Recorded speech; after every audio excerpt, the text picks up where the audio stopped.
I have not stopped wrestling with this text, and this text has not stopped wrestling with me. I told the people at 9 o'clock that I rewrote, reframed, moved several things around several times, printed again several times, just up until right before the 9 o'clock service began, and I did it twice more in the Bible study hour.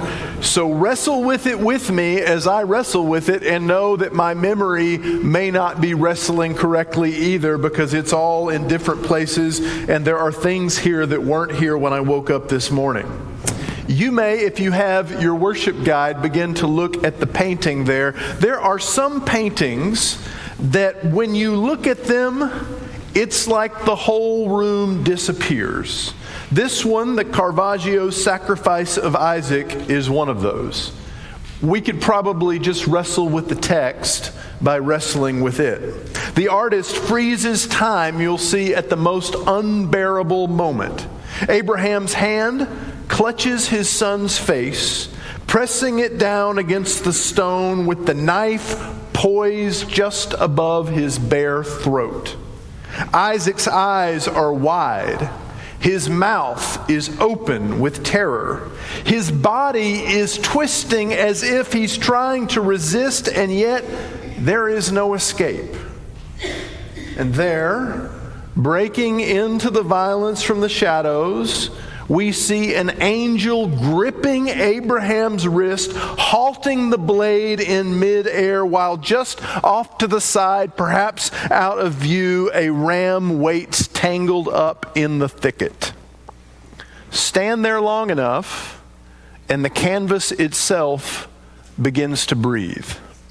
You can feel the boy's lungs gasping for air. You can hear the father's heart pounding. You can sense the weight of heaven pressing in on them.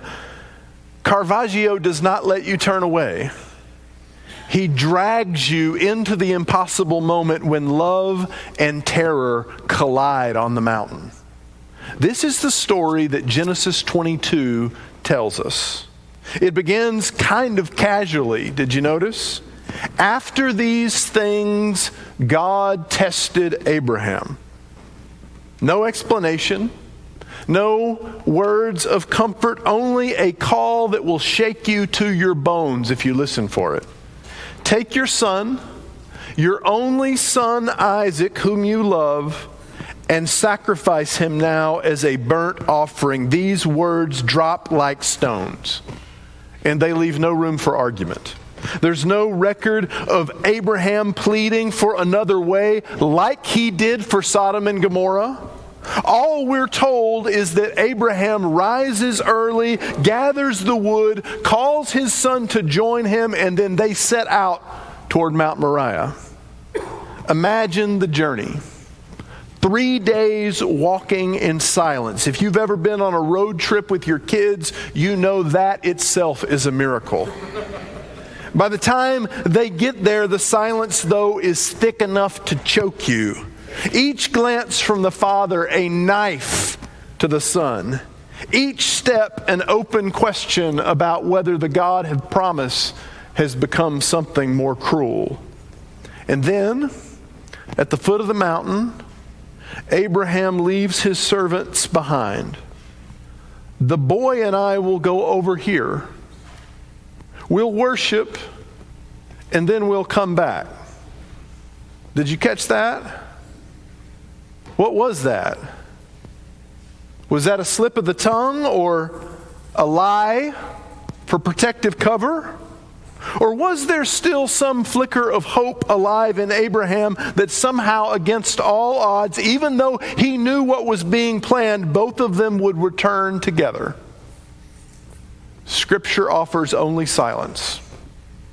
So the father and son climb the mountain together. Isaac is shouldering the wood. Abraham is carrying the fire and the knife. And finally, it's Isaac who breaks the silence. Father, the wood and the fire are here, but where is the lamb? It's the question every reader of this text longs to ask. It's the one we would shout at the text if we could. Abraham answers with words that tremble somewhere between hope and despair. Son, God himself will provide. He cannot know how. And then comes the scene that Caravaggio paints so vividly. The altar is built, the wood is arranged, the boy is bound, the knife is raised. This is the moments where our stomach should begin to twist.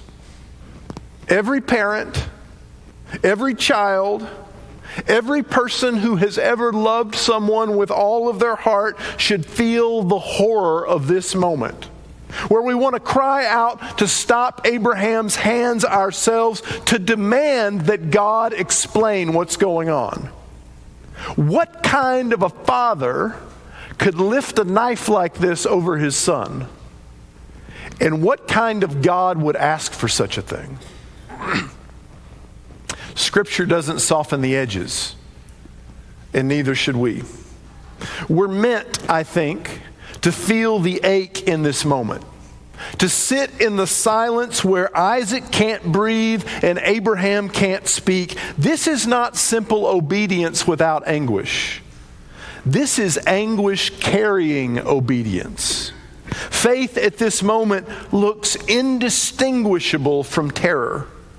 And what we're left asking is this what trust in God really requires?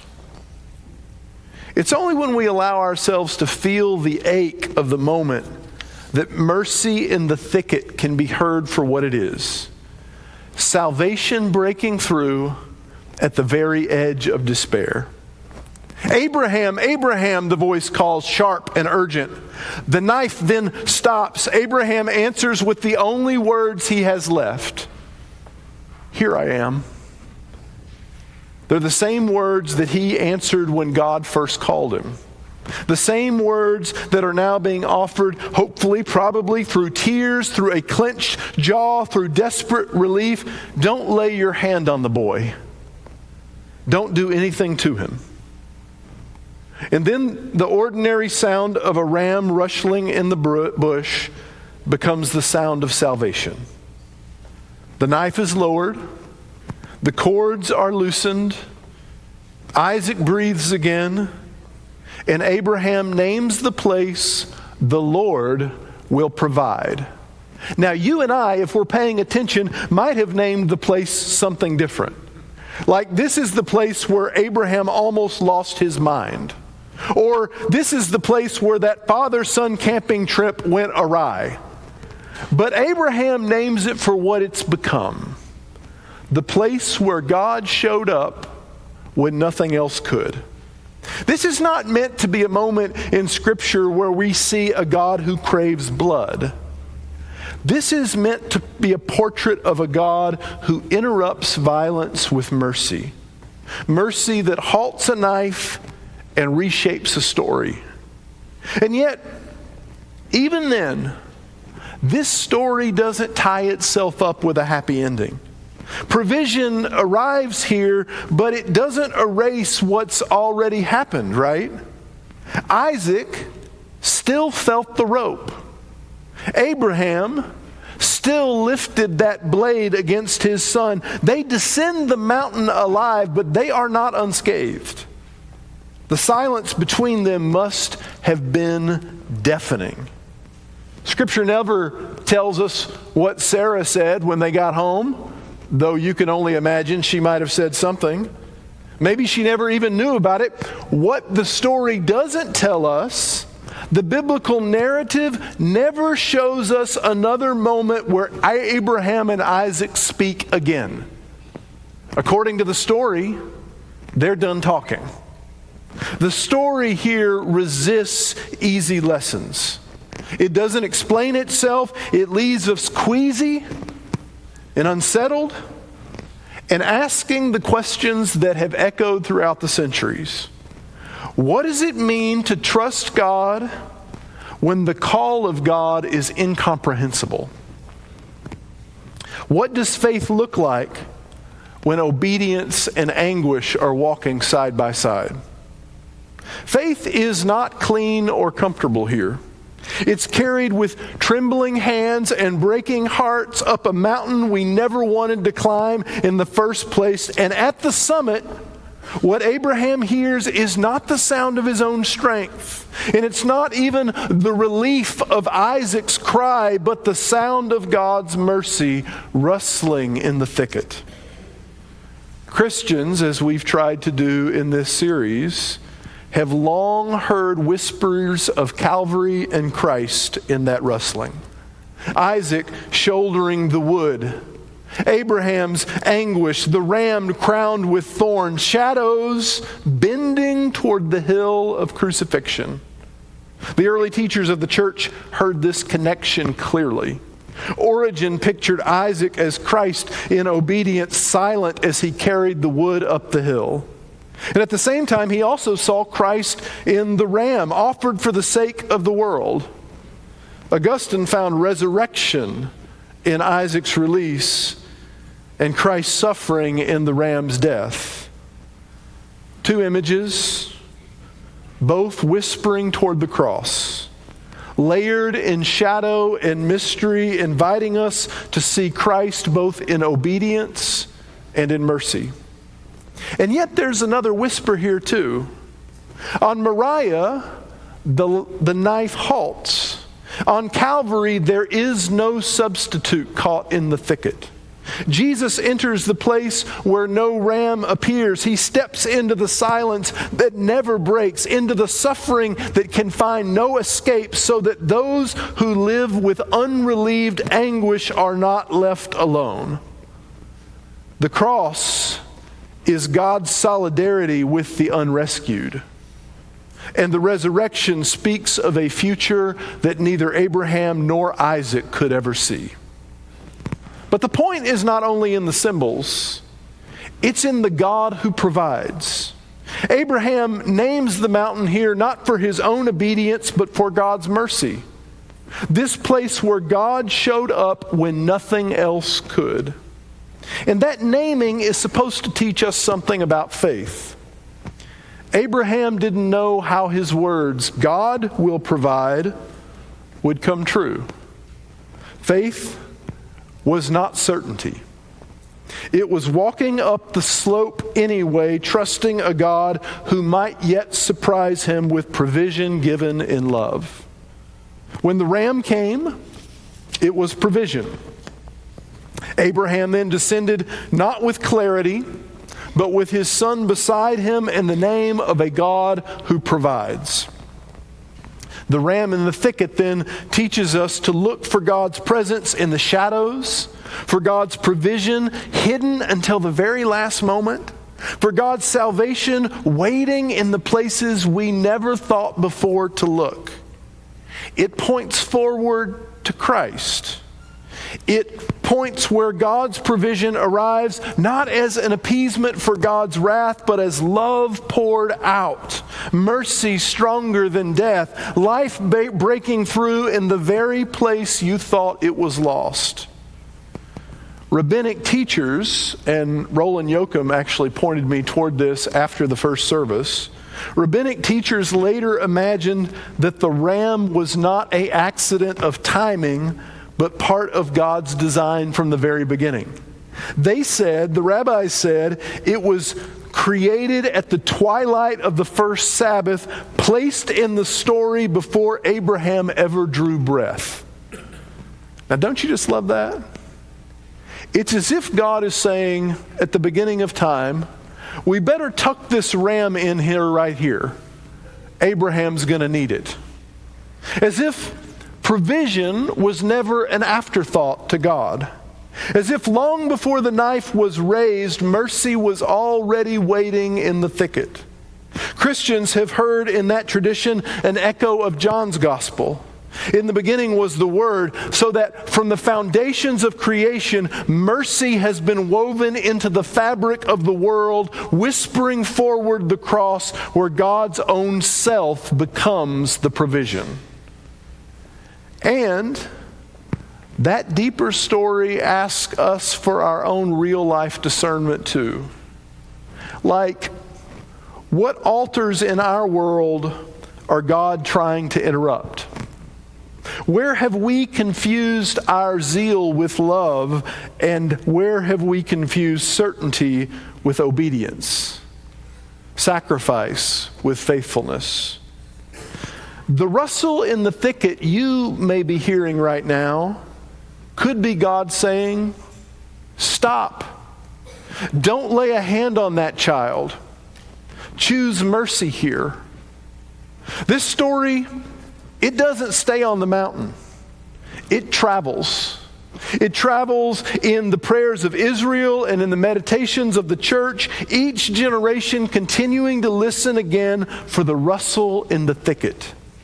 In Jewish tradition, it's called the Akedah, not the sacrifice, but the binding of Isaac.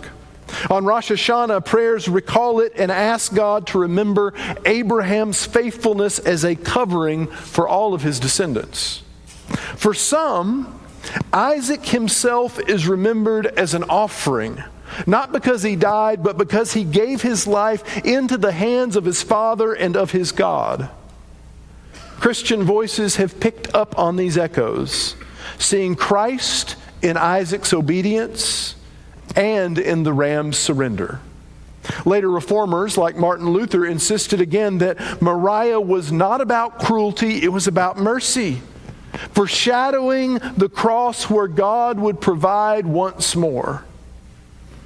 But even those insights don't close the case on this story. But they invite us to keep listening for mercy without denying the wounds that this story exposes. To keep doing in our own interpreting what others have done. Because across these centuries, the questions about this story have never quieted. Why would God ask for this at all? Why bind a child if he was never meant to die? Why let a knife rise if the blade was not going to fall? These questions make this story ache. And perhaps they're meant to, so that it resists becoming a tidy parable and demands only to be carried as a mystery. That's how we have to carry it. Some interpretations have tried to press this story into a narrow theological mold. A wrathful God demands blood, and only a substitute can satisfy. But that's not the God who's speaking to us through Scripture. That's not the God of Genesis 22. This is the God who halts the knife. This is the God who provides another way. This is the God who interrupts violence with mercy. And if we're still unsure, the prophet Micah, as Revelation still unfolds, stands alongside Abraham to remind us, will the Lord be pleased with thousands of rams? With 10,000 rivers of oil? No. He has told you, O mortal, what is good. To do justice, and to love kindness, and to walk humbly with your God. Micah's words pull the story forward. They tell us that God never desired an endless cycle of sacrifice, but that what God longs for is a people shaped by justice and kindness and humility. Justice and kindness and humility are not simply ideas for us to embroider on Christian banners. They are the shape of repair when faith has hurt people. They are the shape of courage when systems choose violence, and they are the shape of worship when God says, I desire mercy. Those words and Abraham's anguish all meet at the same cross. Jesus, like Isaac, shoulders the wood. Jesus, like the ram, is bound in thorns. But the meaning here is not that God craves blood. The meaning here is that love went all the way into death and broke it open from the inside. So that the cross gathers every angle of atonement and refracts it in love. Which brings another story home too. Because this is not only a story about Abraham and Isaac or about Caravaggio's canvas in Florence. It's about us. It's about the mountains that we're asked to climb. It's about the knives that still hang over our hopes. It's about the fears that silences our breath. Faith still feels at times like trembling hands and breaking hearts. But the witness of Scripture, from Moriah to Micah to Calvary, is that God provides. Not always in the way we expect, not always before the anguish, but always in mercy that breaks cycles of violence and leads us toward life. So we leave this story as Abraham and Isaac did, alive and changed, marked by what we have seen, humbled by what we cannot explain, and carrying the promise that wherever the path of faith leads, provision waits in places we don't yet see. The name still holds. The Lord will provide. And yet, the story still leaves us unsettled. Unsettled by what it portrays, by what it doesn't resolve, and by the questions it still asks of us. Like, where are you walking in the dark with a knife of fear over something you love right now? Where do you need the church to be the thicket that rustles with mercy in your life right now? Where do we, as a community of faith, need to hear the voice that interrupts our certainty and calls us back to life? The questions remain, and perhaps they're meant to. Faith never erases the ache. It carries it. What we're given is not full understanding, but the sound of mercy in the thicket, the sound of provision breaking in when we least expect it. And that's what Abraham carried down the mountain. And that's what we carry still today. The mystery of a God who provides, the promise of love strong enough to meet us in our fear, and the presence of Christ who walks with us even when the way is dark.